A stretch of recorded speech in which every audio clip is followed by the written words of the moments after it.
Hello student, आज हम लोग पढ़ने वाले आपका 10 का बहुत ही इंपॉर्टेंट टॉपिक है, that is known as a reflection of light. That is known as reflection of light, बराबर। That is known as reflection of light. अब पहले हम लोग पढ़ते हैं कि रिफ्लेक्शन ऑफ लाइट में फर्स्ट कंसेप्ट जो होता है ना, वो रे ऑफ लाइट क्या होता है।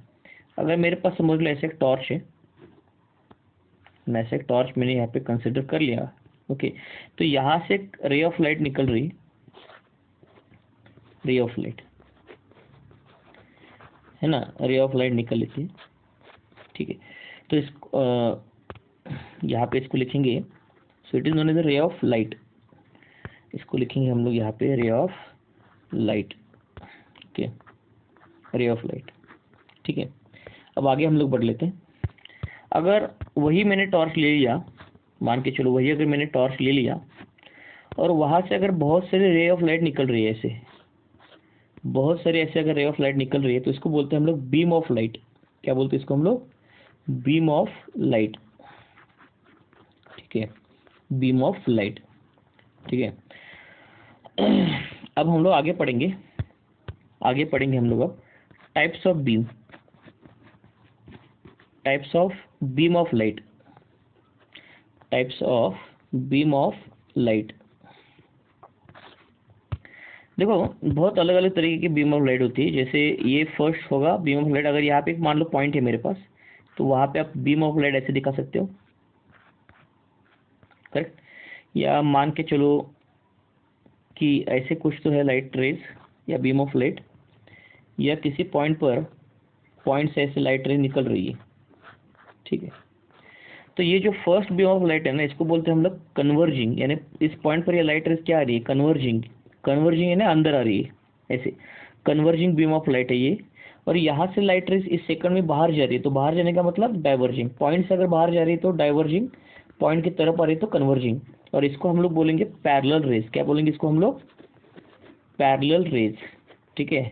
इसको हम लोग बोलेंगे पैरेलल रेज, ध्यान रखना इसकी तरफ। So these are known as a parallel raise.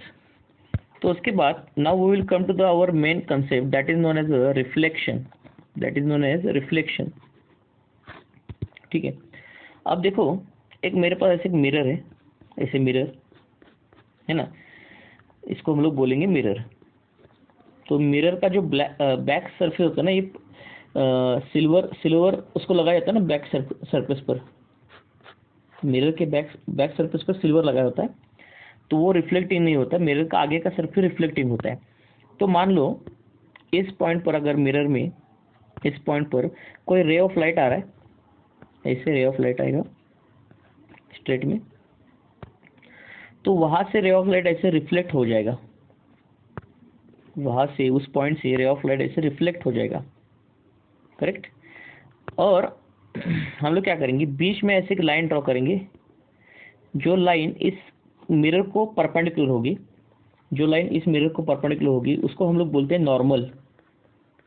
क्या बोलते हैं हम लोग? नॉर्मल, है ना। और आपको ये जो रे पे दिख रही है, ये वाली रे, इसको बोलते हैं हम लोग इंसिडेंट रे। क्या बोलते हैं इसको? Incident ray.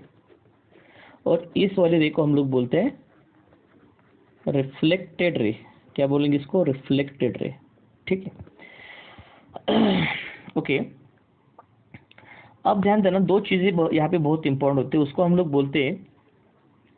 बोलते हैं angle of incidence and angle of reflection, angle of incidence and angle of reflection.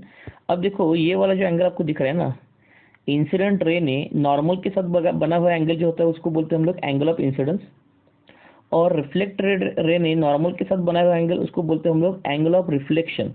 ध्यान देना, ये दोनों भी एंगल हम लोग मेजर कर रहे हैं विद रिस्पेक्ट टू नॉर्मल, यानी वर्टिकल से मेजर कर रहे हैं। और ये बचा हुआ एंगल एक्स एक्सिस का जो एंगल होता है ना, उसको बोलते हैं हम लोग ग्लांस एंगल। लेकिन फिलहाल उसके बारे में अभी हम लोग पढ़ेंगे नहीं, that is not the glance angle. लेकिन ध्यान रखना, इंसिडेंट एंगल और रिफ्लेक्टेड एंगल हमेशा वर्टिकल के साथ मेजर किया जाता है, नॉर्मल के साथ मेजर किया जाता है। Are getting this idea clear? Okay. और हमारे कुछ लॉज है रिफ्लेक्शन के लॉज। तो उसमें जो फर्स्ट लॉ है, लॉज ऑफ रिफ्लेक्शन, हमारे पास जो लॉज ऑफ रिफ्लेक्शन है वो क्या क्या है हम लोग देखेंगे, लॉज ऑफ रिफ्लेक्शन। तो उसमें जो फर्स्ट लॉ है ना, वो फर्स्ट लॉ क्या बताता है कि incident ray comma reflected ray, incident ray, reflected ray and normal all and normal lie in same plane, यानी इंसिडेंट रे, रिफ्लेक्टेड रे और नॉर्मल एक ही प्लेन में आते हैं। अब एक ही प्लेन में आने का मतलब क्या होता है? एक ही प्लेन में आने का मतलब क्या होता है? देखो, एक ही प्लेन में आने का मतलब क्या होता है? ये आपको प्लेन दिख रहा है कि ये वाला ऐसे 2 डायमेंशनल प्लेन जो दिख रहा है ना, इस प्लेन में सब कुछ आता है। इस प्लेन में आपको इंसिडेंट रे भी आता है, रिफ्लेक्टेड रे भी आता है और नॉर्मल भी आता है। ये होता है first law of the laws of reflection में। अब जो सेकंड लॉ होता है ना, लॉज ऑफ रिफ्लेक्शन का सेकंड लॉ, वो सेकंड लॉ ये बोलता है, रिफ्लेक्शन का सेकंड लॉ ये बोलता है कि angle of incidence is equal to angle of reflection. Angle of incidence is equal to angle of reflection. Angle of incidence is equal to angle of reflection, यानी I का value हमेशा equal to R होता है, ये ध्यान रखना। Angle of incidence is equal to angle of reflection. जैसे इस डायग्राम में देख पाते हो आप कि यहाँ पे जो I का वैल्यू है R को इक्वल होता है, तो कभी चेंज नहीं होता। ये तो लॉ होता है ना रिफ्लेक्शन का, ठीक है। अब आगे हम लोग बढ़ते हैं। आगे का जो पॉइंट है वो क्या है, हम लोग देख लीजिए। देखो नेक्स्ट पॉइंट हम लोग देखेंगे अब types of reflection. Now we will see that is types of reflection, ठीक है। अब देखो हमारे पास एक मिरर होता है, मिरर, और एक मान लो पेपर है, करेक्ट, पेपर है। अब क्या है ना, दुनिया में जितनी भी चीज़ें हैं वो सभी चीज़ें लाइट को रिफ्लेक्ट करती है। हाँ, कुछ चीज़ें लाइट को कम रिफ्लेक्ट करेगी, कुछ चीज़ें ज़्यादा रिफ्लेक्ट करेंगी, लेकिन रिफ्लेक्ट करती है। तो यहाँ पे मिरर भी लाइट को रिफ्लेक्ट करेगा और पेपर भी लाइट को रिफ्लेक्ट करेगा, लेकिन इन दोनों में डिफरेंस होता है रिफ्लेक्शन का। बताता हूँ, देखो मिरर जो होता है ना, उसका सरफेस स्मूथ होता है, प्लेन होता है, शाइनिंग होता है। मेटल का सरफेस भी होता है ना स्मूथ और शाइनिंग, तो उसका रिफ्लेक्शन अलग होता है। और जो पेपर होता है ना, उसका सरफेस स्मूथ नहीं होता, उस पर ऐसे क्रस्ट एंड ट्रफ होते हैं। पेपर का सरफेस स्मूथ नहीं होता, उस पर हमारे पास क्रस्ट और ट्रफ होते हैं। तो इन पर जब लाइट गिरेगी ना, तो किस तरीके से लाइट रिफ्लेक्ट होंगी ये हमको देखना पड़ेगा। देखिए, तो पहले केस में हम लोग क्या करेंगे, देखो जब भी प्लेन मिरर पर जब लाइट गिरती है ना, प्लेन मिरर पर जब लाइट गिरती है, समझ लो ऐसी 3 लाइट रेज गिर रही है प्लेन मिरर में। और ये प्लेन मिरर पे आप देख रहे हो कि लाइट रे जो गिर रहे हैं ना, लाइट रे, इंसिडेंट रे जो सबको एक दूसरे को पैरेलल है। इंसिडेंट रे सबको एक दूसरे को क्या है, पैरेलल है। तो यहाँ से जो निकलेंगी, यहाँ से जो रिफ्लेक्टेड रेज निकलेंगी, वो भी एक दूसरे को पैरेलल होंगी। देखो मैं क्या बोल रहा हूँ, इंसिडेंट रे एक दूसरे को पैरेलल है, तो मिरर से निकलने वाली रिफ्लेक्टेड रेज भी एक दूसरे को पैरेलल होंगी, है ना। हाँ, और यहाँ पे एंगल ऑफ इंसिडेंस और एंगल ऑफ रिफ्लेक्शन हमेशा सेम ही रहेगा, वो तो लॉ ऑफ रिफ्लेक्शन रहता है। लेकिन मैं बोल क्या रहा हूँ, अगर सरफेस अगर स्मूथ होगा मिरर का, शाइनिंग होगा, तो उस पर अगर पैरेलल इंसिडेंट रे गिरेंगी, तो रिफ्लेक्टेड रे भी एक दूसरे को पैरेलल होगी, ठीक है। लेकिन अगर प्लेन सरफेस पर अगर लाइट गिर गया ना, प्लेन सरफेस पर लाइट, तो मान के चलो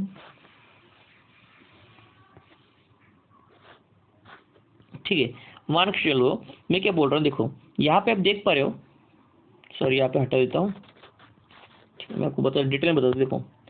देखो ऐसे इस पेपर के रफ सरफेस पर हम लोग लाइट रेस को गिरा रहे हैं। इंसिडेंट रे समझ लो ऐसे कुछ तो पैरेलल एक दूसरे को, एक दूसरे को अब इंसिडेंट रे पैरेलल है, ओके। अब ध्यान से सुनना, इंसिडेंट रे एक दूसरे को यहाँ पे पैरेलल है ना।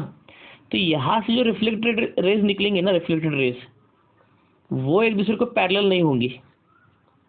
अरे बस समय में तो इंसिडेंट रे यहाँ पे तो आपको पैरेलल तो दिख रही थी, लेकिन रिफ्लेक्टेड रेज एक दूसरे को पैरेलल नहीं है। वो इसकी वजह से, क्योंकि सरफेस स्मूथ नहीं है, उस सरफेस पर कुछ क्रेस्ट और ट्रफ है, उसकी वजह से ऐसा हो रहा है। तो इस वाले रिफ्लेक्शन को हम लोग बोलते हैं डिफ्यूज्ड रिफ्लेक्शन। क्या बोलते हैं इसको हम लोग? Diffused reflection. This is called as a diffuse reflection. Diffused reflection, इसको हम लोग बोलते हैं डिफ्यूज्ड रिफ्लेक्शन। ओके, और ये हमारा होता है मिरर का रेगुलर रिफ्लेक्शन। क्या बोलते हैं इसको हम लोग? Regular reflection. रेगुलर रिफ्लेक्शन, और ये होता है diffused reflection. Okay, regular reflection और ये होता है डिफ्यूज्ड रिफ्लेक्शन। ओके, नाउ हम लोग आगे बढ़ते हैं। अब मिरर के भी टाइप्स होते हैं, तो हम लोग पढ़ेंगे टाइप्स ऑफ मिरर। हम लोग पढ़ेंगे types of mirror. Types of mirror. हम लोग घर में भी मिरर यूज करते हैं ना। जैसे अगर हम लोग मान के चलो ये वाला मिरर है कोम्बिंग ऑफ हेयर के लिए, है ना। कोम्बिंग ऑफ हेयर के लिए हम लोग मिरर यूज करते हैं ना। तो कोम द हेयर,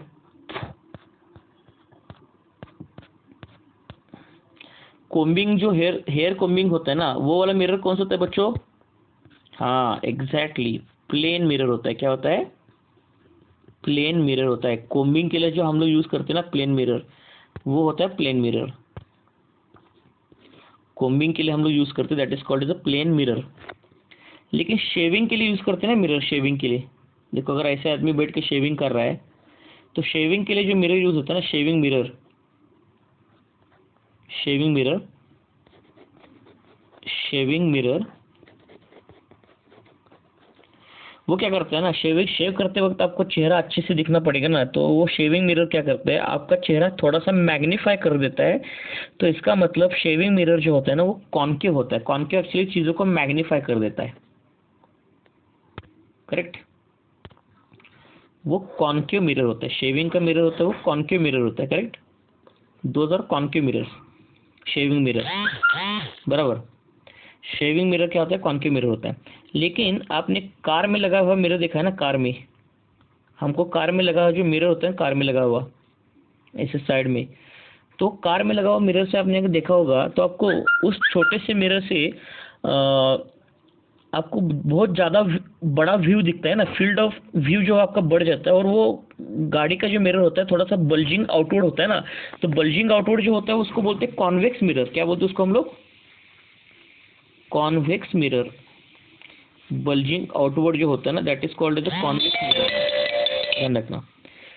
तो कार में जो यूज करते हैं वो कॉन्वेक्स होता है, और कॉन्केव होता है शेविंग मिरर, और प्लेन मिरर हम जो कोमिंग के लिए यूज कर लेते हैं।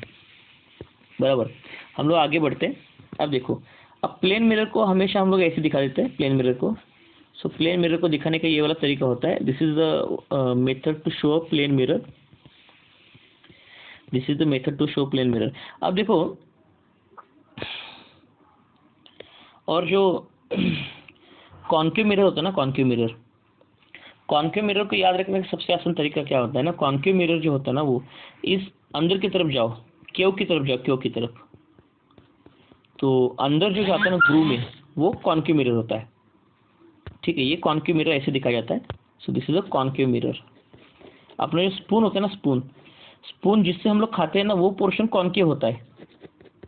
और स्पून का पिछला वाला पार्ट क्या होता है? कॉन्वेक्स। तो स्पून का पिछला वाला पार्ट आपको ऐसे दिखेगा। देखो, स्पून का जो पिछला वाला पार्ट होगा वो ऐसे दिखेगा आपको। तो ये आउटर सरफेस आपको दिख रहा है कि ये वाला, ये कॉन्वेक्स मिरर का सरफेस है। और ये अंदर वाला सरफेस जो है ना, ये कॉन्केव मिरर का है। तो याद रखना, कॉन्वेक्स मिरर को कैसे दिखाया जाता है और कॉन्केव मिरर को कैसे दिखाया जाता है। करेक्ट, कॉन्वेक्स मिरर और कॉन्केव मिरर। ओके, स्पून का।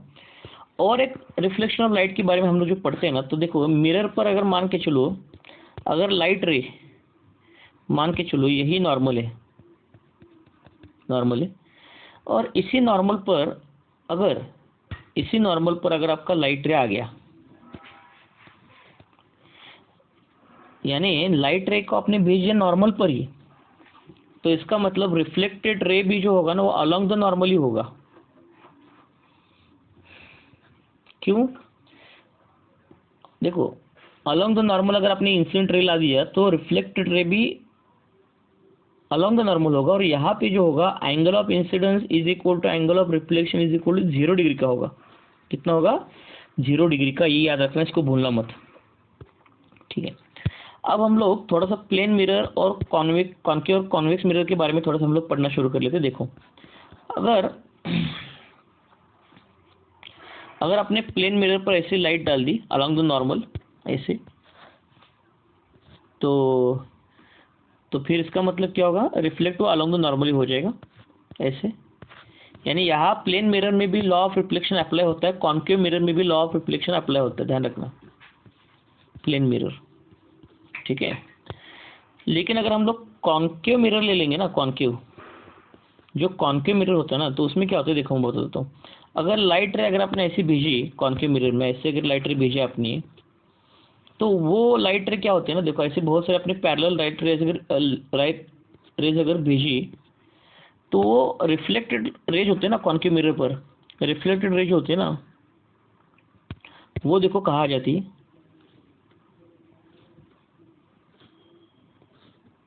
ये इस तरीके से रिफ्लेक्टेड रेज आ जाती है आपकी, और एक सिंगल पॉइंट में कन्वर्ज हो जाती है, और सिंगल पॉइंट को उसमें हम लोग बोलते हैं फोकस। क्या बोलते हैं उसको? फोकस।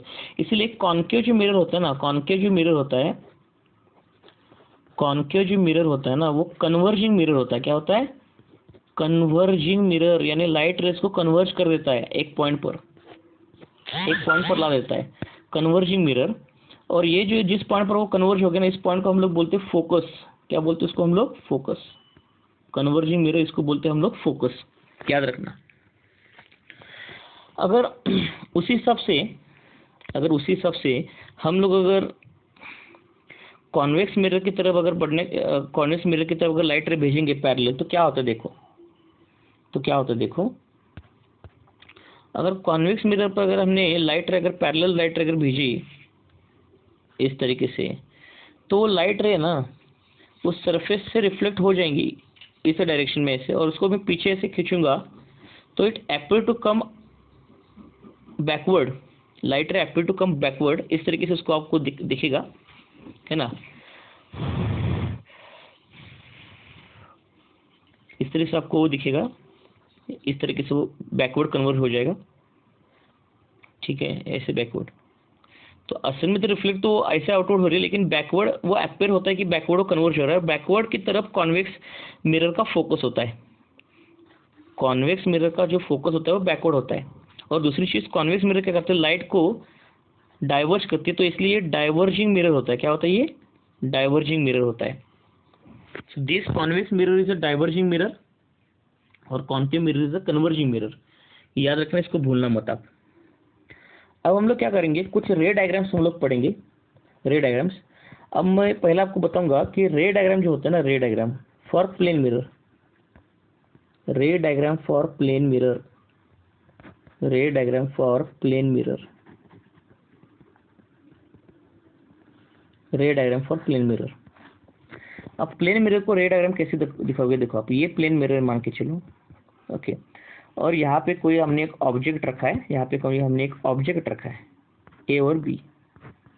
ठीक है, अब क्या होना, प्लेन मिरर क्या करता है ना, ऑब्जेक्ट, अब जो ऑब्जेक्ट को जो इमेज बनेगा ना, वो सेम ऑब्जेक्ट जैसा ही होता है, लेकिन डिफरेंस क्या मैं आपको बता दूं, देखो। ठीक है, अब प्लेन मिरर से जो ऑब्जेक्ट बनता है ना, वो मिरर के बैकवर्ड बनता है, मिरर के बैकवर्ड बन जाता है। इसको बोलेंगे मैं ए डैश बी डैश, है ना, ए डैश बी डैश। अब देखो, ये वाला हमारा हो गया इमेज, और ये हमारा था ऑब्जेक्ट। अब ध्यान से सुनना, प्लेन मिरर में यहाँ पे मिरर हमने बीच में रखा है, मिरर, करेक्ट। अब ध्यान से सुनना कि प्लेन मिरर में इमेज जो होती है वो मिरर के पीछे तैयार हो जाती है, यानी बैकवर्ड, इमेज जो होती है ना वो बैकवर्ड आ जाती है, और इमेज जो होती है ना वो यहाँ पे बैकवर्ड आ जाएंगे, है ना। और दूसरी चीज, ऑब्जेक्ट का जितना हाइट होता है उतना ही हाइट इमेज का ही होता है। तो हम लोग कुछ प्रॉपर्टीज है प्लेन मिरर की, जिससे इमेज वगैरह बनेगा, उससे कुछ प्रॉपर्टीज हम लोग पढ़ेंगे वन बाय वन प्रॉपर्टीज। देखो प्रॉपर्टीज क्या क्या आती है, properties. The first property is that image height is equal to object height. Plane mirror में जितना ऑब्जेक्ट का हाइट होता है उतना इमेज का हाइट होता है।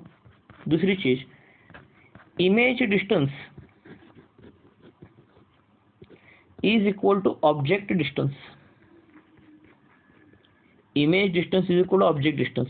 देखो यानी मैं बोलने की कोशिश क्या कर रहा हूँ, ऑब्जेक्ट का डिस्टेंस मिरर से, देखो ये वाला डिस्टेंस है ऑब्जेक्ट का मिरर का, ये मान लो ये 5 सेंटीमीटर है, तो उतना ही डिस्टेंस इमेज का भी होता है मिरर से 5 सेंटीमीटर होता है, उतना डिस्टेंस 5 सेंटीमीटर होता है, करेक्ट। ये दो प्रॉपर्टीज आप भूलना मत, है ना। और दूसरी चीज जो प्लेन मिरर से जो इमेज बनता है ना, वो इमेज ऑब्जेक्ट के जैसे ही साइज होता है, यानी नो मैग्निफिकेशन, मैग्निफिकेशन यहाँ पे नहीं होता, नो मैग्निफिकेशन, बराबर, नो मैग्निफिकेशन। हाँ, और आपने देखा होगा घर में जो प्लेन मिरर होता है ना, तो वो लैटरली इन्वर्टेड होता है। लैटरली यानी हमारा राइट हैंड लेफ्ट दिखेगा और लेफ्ट राइट दिखेगा, उसको बोलते हैं लैटरली इन्वर्टेड। जो इमेज बनता है वो लैटरली इन्वर्टेड होता है, और वो इमेज जो बनता है ना, वो मिरर के पीछे बनता है, यानी बैकवर्ड बनता है,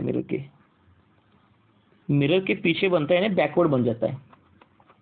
और दूसरी चीज, जो प्लेन मिरर का जो इमेज होता है ना, प्लेन मिरर का जो इमेज होता है वो वर्चुअल होता है और अपराइट होता है, वर्चुअल और अपराइट होता है, याद रखना, इसको भूलना मत, वर्चुअल और अपराइट होता है, लैटरली इन्वर्टेड होता है। ओके, अब अगर इसका रे डायग्राम हम लोग बनाने जाएंगे, प्लेन मिरर का रे डायग्राम अगर बनाने जाएंगे, तो रे डायग्राम देखो कैसे बनेगा। देखो, कोई तो एक पॉइंट चूज कर लो, आप चूज कर लो। देखो यहाँ पे ऐसे ये वाला पॉइंट चूज किया, मान लो पॉइंट ऐसे दो रेज निकल रही है, इंसिडेंट रेज, ठीक है, ऐसे दो इंसिडेंट रेज निकल रही है, तो यहाँ पे लॉज ऑफ रिफ्लेक्शन एप्लीकेबल है, वो याद रखना, उसको भूलना मत, लॉज ऑफ रिफ्लेक्शन एप्लीकेबल। तो पहले इंसिडेंट रेज से लाइट रे ऐसे रिफ्लेक्ट हो जाएंगी, तो पहले ये इंसिडेंट रे पॉइंट ऐसे हम लोग बनाएंगे, ऐसे, करेक्ट, ऐसे बनाएंगे। और दूसरी चीज क्या होती है ना, ये जैसे पीछे से बैकवर्ड इसको आए जैसे लगेगा आपको, बैकवर्ड यानी ये ऐसे इधर रिफ्लेक्ट हो जाएगा, इस तरह पे रिफ्लेक्ट हो जाएगा, करेक्ट। इस तरीके से ये रे डायग्राम होता है, बहुत सिंपल होता है। यहाँ पे भी एंगल ऑफ इंसिडेंस और एंगल ऑफ रिफ्लेक्शन सेम होता है, और ये पीछे आया हुआ ऐसे अपीयर हो जाता है। यहाँ पे पॉइंट बी से भी हम लोग ऐसे रेज निकाल सकते हैं, दो इंसिडेंट रेज, करेक्ट, और यहाँ से बैकवर्ड इसको खींचो, तो ये रे डायग्राम तो बहुत आसान होती है प्लेन मिरर की, इसमें कोई प्रॉब्लम नहीं होता, तो ये बनाना बहुत ही आसान होता है, ठीक है। सो दिस इज अवर रे डायग्राम फॉर प्लेन मिरर, ठीक है, this is the ray diagram for our plane mirror, यहाँ पे 5 सेंटीमीटर, ठीक है, प्लेन मिरर का रे डायग्राम है। ओके, नाउ हम लोग अब क्या करेंगे ना, बहुत ही इंपॉर्टेंट पॉइंट होता है, difference between real image and virtual image, इन दोनों के बीच में डिफरेंस क्या होता है, इसके बारे में हम लोग पढ़ेंगे। देखो, रियल इमेज और virtual image, okay, real image और वर्चुअल इमेज। देखो, रियल इमेज जो होता है ना, it can be taken on screen, लेकिन जो वर्चुअल इमेज होता है ना, वो cannot be taken on screen, cannot be taken on screen. तो देखो, मूवीज वगैरह होते हैं ना, मूवीज, हम लोग थिएटर में मूवीज देखने के लिए जाते हैं, तो उस थिएटर में जो लाइट रेज आपको स्क्रीन पर मिलती है ना, वहां से आपको इमेज फॉर्मेशन होता है स्क्रीन पर, तो वो रियल इमेज होता है। कौन सा होता है? Real image. लेकिन वर्चुअल इमेज होता है प्लेन मिरर, वो बैकवर्ड तैयार हो जाता है मिरर के बैकवर्ड, तो वो स्क्रीन पर आप उसको कैप्चर नहीं कर सकते। अरे बस में याद रखना, प्लेन मिरर का तो एग्जांपल हमारे घर का है ना, कोम्बिंग हम लोग करते हो प्लेन मिरर, वो तो वर्चुअल इमेज होता है, उसको कैप्चर नहीं कर सकते स्क्रीन पर। और रियल इमेज जो होता है ना, उल्टा होता है, इन्वर्टेड होता है, और वर्चुअल इमेज होता है वो सीधा होता है, अपराइट होता है, जैसा ऑब्जेक्ट होगा वैसे ही वर्चुअल इमेज होता है। और दूसरी चीज है ना, रियल इमेज में क्या होता है ना, light rays actually meet,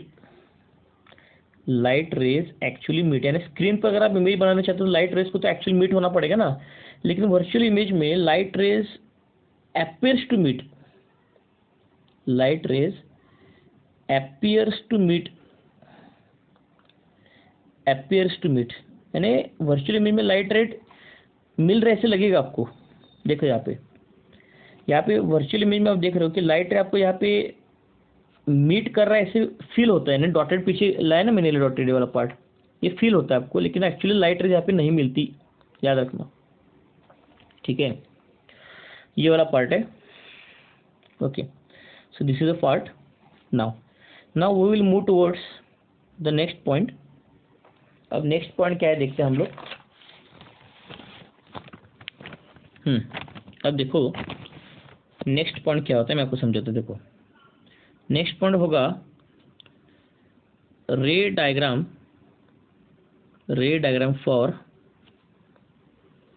concave and convex mirror. Ray diagram for concave and convex mirror, actually दोनों भी स्पेरिकल मिरर होता है। स्पेरिकल मिरर क्या होता है ना, देखो एक सिंपल से आप काम करो, एक ऐसे कांच का एक स्पेयर ले लो, कांच का स्पेयर मालूम है ना सबको, ऐसे कांच का, उसमें से इतना सा पोर्शन काट लो, है ना। यहाँ पे अगर मान के चलो ऐसे कांच का स्पेयर मेरे पास है, ऐसे मेरे पास ऐसे है, ठीक है। तो उसका क्या करो, ये वाला पोर्शन काट लो जहाँ पे सॉलिड दिख रहा है आपको, ये वाला ऐसे पोर्शन आप काट लो ऐसे, और पीछे सिल्वरिंग कर दो, पीछे बैकवर्ड। तो ये जो पूरा का पूरा स्पेरिकल मिरर है ना, उसका कुछ तो सेंटर होगा स्पेयर का, तो वही सेंटर हमारे यहाँ पे कॉन्केव मिरर का हो जाएगा। यहाँ पे मैं हटा देता हूँ, आप देखो ये सेंटर आपको मिल गया, थोड़ा सा दूर बना देता हूँ, आपको समझ में आएगा। वो सेंटर ऑफ द स्पेयर होता है एक्चुअली वो, ठीक है। और ये हमारा कॉन्केव मिरर हो गया, तो उसका सेंटर ऑफ द कर्वेचर, तो वो सी मिल गया हमको, है ना। पूरा ये जो स्पेयर था ना, उसका सेंटर है ना सी होता है, ठीक है। कॉन्केव मिरर का जो सेंटर होता है ना, कॉन्केव मिरर का सेंटर यहाँ पे, कॉन्केव मिरर का जो सेंटर होता है ना, ऐसे कॉन्केव मिरर का सेंटर, उसको हम लोग बोलते हैं पोल। क्या बोलते हैं उसको हम लोग? पोल। और उसको दिखा देते हैं हम लोग पी से, दिखाते पी से, इसको ऐसे हम लोग जोड़ देंगे, ठीक है। अब देखो ये सेंटर से कॉन्केव मिरर का डिस्टेंस होता है आर, यानी रेडियस आर। अब हमारे इसके बीच में कहीं तो फोकस आ जाता है, फोकस। अब जो फोकस होता है ना, वो एग्जैक्टली r/2 डिस्टेंस पर होता है। कितने डिस्टेंस पर होता है? r/2, यानी रेडियस के हाफ डिस्टेंस पर फोकस होता है। कॉन्केव मिरर का जो फोकस होगा वो रेडियस के हाफ डिस्टेंस पर होता है, हमारे बस में रेडियस के हाफ डिस्टेंस पर होता है। उसी तरीके से अगर हम लोग कॉन्वेक्स मिरर को भी पढ़ने जाएंगे ना, कॉन्वेक्स मिरर को भी, तो उसमें भी वही फंडा होता है। कॉन्वेक्स मिरर में भी सेम होता है, उसमें कुछ चेंज नहीं होता। कॉन्वेक्स मिरर में देखो, कॉन्वेक्स मिरर में कोई भी चेंज नहीं होता। तो यहाँ पे भी ऐसा, अगर स्पेरिकल अगर कांच होगा, स्पेरिकल कांच का स्पेयर होगा, तो उसका सेंटर कहीं तो होगा, तो ये वाला सेंटर उसका फोकस यहाँ पे होगा। उसका कॉन्वेक्स मिरर का फोकस पीछे की तरफ होता है, और ये पोल होता है। तो फिर से हमारा एनालिसिस भी उसका वही होता है। सेंटर ऑफ कर्वेचर जो होता है वो आर होता है डिस्टेंस पर, और फोकस होता है कॉन्वेक्स मिरर से r/2 डिस्टेंस पर होता है। तो ये हमारा केस हो गया कॉन्वेक्स मिरर का, ठीक है। अब हम लोग पढ़ेंगे रे diagram for concave mirror and convex mirror in few minutes in next video. तब तक ये पहला वाला वीडियो आप देखिएगा, अच्छे से गो थ्रू करो, कुछ कुछ इंपॉर्टेंट पॉइंट है तो नोट डाउन करो नोटबुक में, और इसके बेसिस पर हम लोग अच्छे अच्छे क्वेश्चन सॉल्व करने वाले, इसलिए नोटबुक में लिखा करो। थोड़ा सा टाइम लगने दो, लेकिन अच्छे से वीडियो पॉज करके पीछे लेके आप अच्छे से देखो, और पॉज करके देखने के बाद इंपॉर्टेंट फॉर्मूले जो है मैं बता रहा हूँ उसको नोट डाउन करके रखो। तो आज आपके 5 क्वेश्चन आप आसानी से सॉल्व कर पाओगे। इसके बाद मैं आपको नेक्स्ट वीडियो बनाऊंगा।